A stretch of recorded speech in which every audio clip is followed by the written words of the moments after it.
Putin को काज़रव की जरूरत है तो जेलेंस्की को चाहिए एक नया फाइटर जेट, लेकिन F-16 को लेकर चल रही बात अब खटाई में पड़ गई है। यही वजह है कि जेलेंस्की ने एक नए लड़ाकू विमान की ताजा डिमांड रख दी है, क्योंकि उन्होंने बाइडेन से एक बड़ा धोखा मिलने का डर है।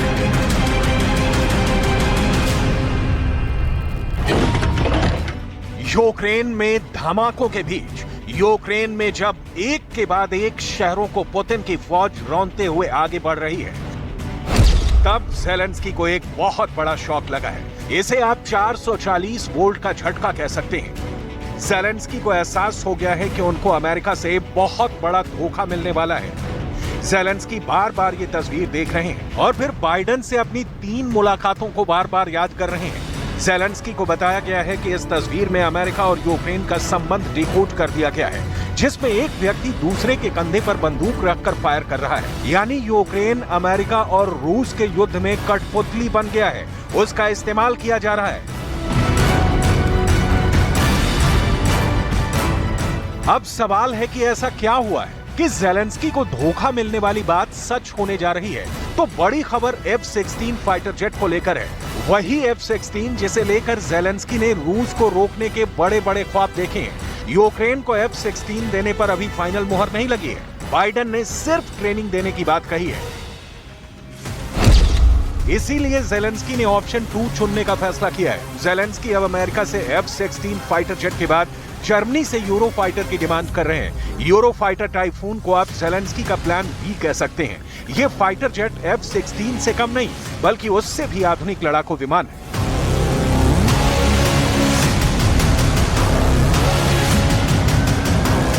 जेलेंस्की के नए विकल्प के पीछे 2 बड़ी वजह है।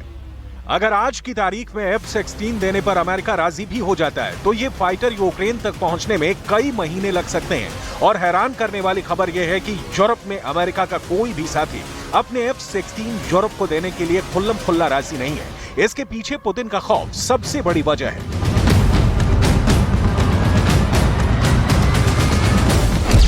ये बात पता चलने पर जेलेंस्की को बस यही तस्वीर याद आ रही है, क्योंकि इसी में अमेरिका को F-16 वाला ऑफर डिकोड किया जा रहा है। युद्ध में यूक्रेन एक मोहरा साबित हुआ है। यही वजह है कि जेलेंस्की की डिमांड अपडेट हो चुकी है। अब यूक्रेन को यूरो फाइटर टाइफून की जरूरत है और ये डिमांड भी F-16 से कम नहीं है।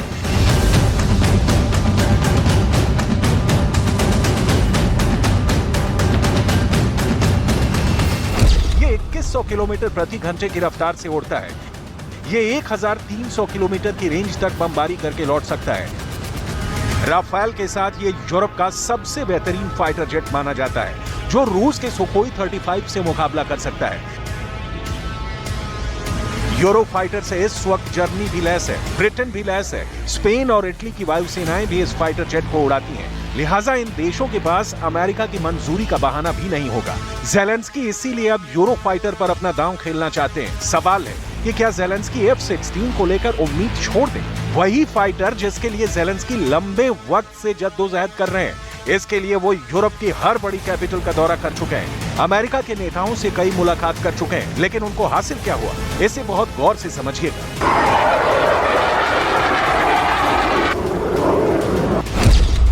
युद्ध शुरू होने के बाद जेलेंस्की और बाइडेन के बीच 3 बड़ी मुलाकात हो चुकी है। पहली मुलाकात 21 दिसंबर 2022, जब जेलेंस्की वाशिंगटन डीसी गए थे, तब भी उन्होंने बाइडेन से F-16 मांगे थे।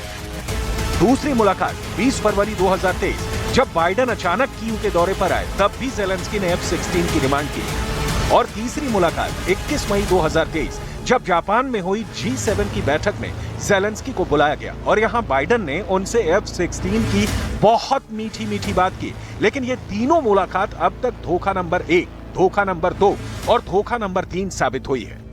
जेलेंस्की को लगा कि उनकी मेहनत रंग लाई है, क्योंकि G7 में अमेरिका ने कह दिया कि उसे F-16 दिए जाने से कोई ऐतराज नहीं है।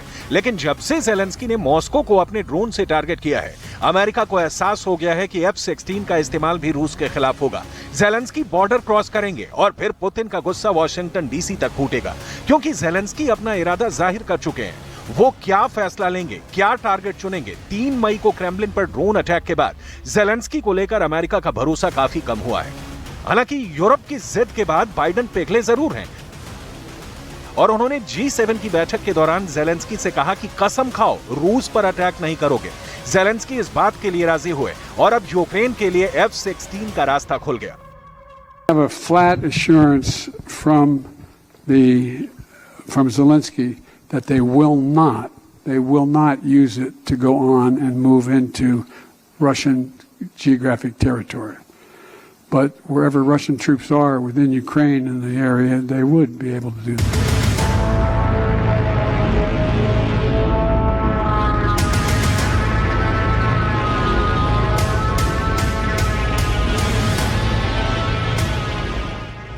लेकिन जेलेंस्की ने अगर बाइडेन को धोखा दिया और वो F-16 लेकर पुतिन की सीमा में दाखिल हो गए तो पुतिन का गुस्सा यानी रूस की एयर स्ट्राइक 4 देशों पर 24 घंटे के अंदर की जाएगी और तब वर्ल्ड वॉर की नौबत आ सकती है, जो बाइडेन को बिल्कुल मंजूर नहीं है।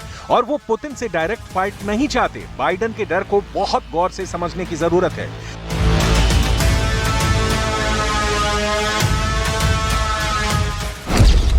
मॉस्को यूक्रेन के बॉर्डर से 500 किलोमीटर के दायरे में है और ये रेंज F-16 जैसे फाइटर जेट को कवर करने में ज्यादा वक्त नहीं लगेगा। अगर F-16 मॉस्को या फिर रूस के किसी और शहर पर अटैक करता है तो पुतिन का गुस्सा नहीं बल्कि ज्वालामुखी फटेगा और फिर रूस का हमला 4 देशों पर हो सकता है। इसमें नॉर्वे, द नीदरलैंड्स और डेनमार्क के साथ पोलैंड भी शामिल है। पोलैंड ही वो देश है जिसके जरिए नाटो सभी हथियार यूक्रेन भेज रहा है।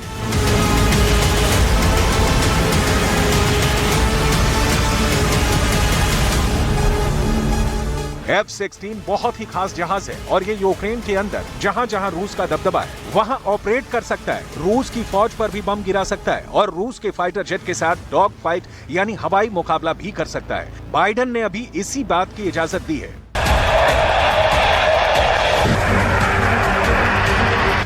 ऐसे में पुतिन के हवाई हमलों से जेलेंस्की को कौन बचाएगा?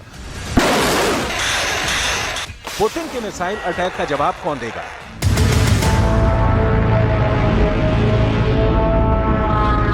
पुतिन की फौज को उनके घर में घुसकर कौन मारेगा?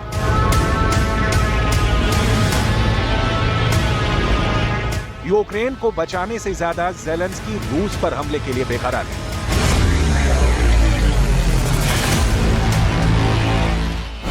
इसीलिए जेलेंस्की को यह भी चाहिए यानी यूरोफाइटर। जेलेंस्की ने इसकी भी डिमांड की है, फ्रांस का मिराज 2000 और ये वाला जहाज तो जेलेंस्की को जरूर चाहिए, अमेरिका का F-16। ये फाइटर जेट मिल जाए तो जेलेंस्की डॉनबास में रूस के ठिकानों तक ही नहीं बल्कि मॉस्को में पुतिन के हेडक्वार्टर यानी क्रेमलिन तक हमला करेंगे, ये ताकत हासिल करने के लिए। इसीलिए जेलेंस्की का मिशन फाइटर जेट शुरू हो गया है, जिसे यूरोप और अमेरिका में जेलेंस्की की फाइटर जेट डिप्लोमेसी कहा जा रहा है। Дуже сильно допомогло. Ну, ми розуміємо, що так затягувати ми не будемо, і тому ми будемо починати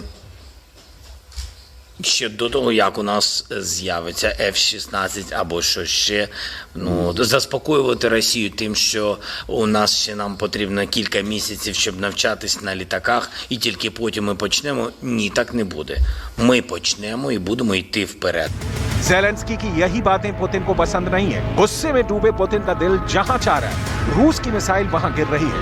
पुतिन के इशारे पर रूस के फाइटर जेट बड़ी बड़ी इमारतों को मलबे के ढेर में तब्दील कर रहे हैं। ऐसा बखमूत में हुआ है, ऐसा खेरसोन और ओडेसा में हुआ है, ऐसा दुनिया ने मारियोपोल में देखा है और अब खार्किव के साथ कैपिटल कीव भी इसी तरह पुतिन के गुस्से का शिकार बन रही है।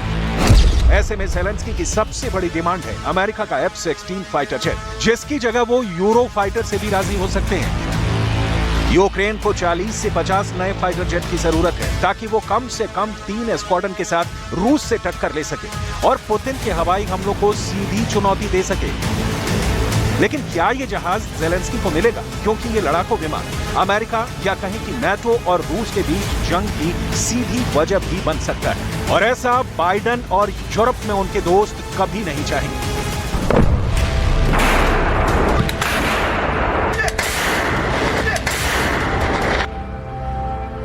फिलहाल जेलेंस्की को जो भी मिले, ये बात तय है कि रूस के धमाकों के बीच जेलेंस्की पर नोटों की बारिश हो रही है। जेलेंस्की को लिफ्ट कराने की पूरी तैयारी हो रही है, क्योंकि जेलेंस्की को पुतिन की फौज से लड़ने के लिए नई पावर दी जा रही है। कम से कम उनको ख्वाब तो दिखाए ही जा रहे हैं, लेकिन ये ऐसी फायर पावर है जो पुतिन के युद्ध को जेलेंस्की और नाटो पर बोझ बना सकती है।